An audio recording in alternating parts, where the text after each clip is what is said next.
India raised tariffs on 28 U.S. products effective Sunday.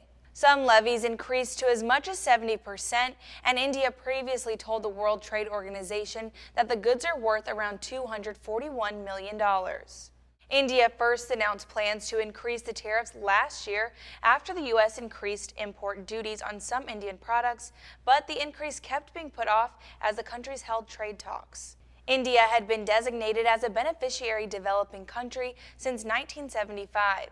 That gave the country a special trade status, exempting billions of dollars of Indian goods from U.S. tariffs. President Donald Trump ended that status June 5th. He said India had not assured the U.S. it will provide, quote, equitable and reasonable access to its markets. On Saturday, India's finance ministry said the retaliatory move is, quote, necessary in the public interest.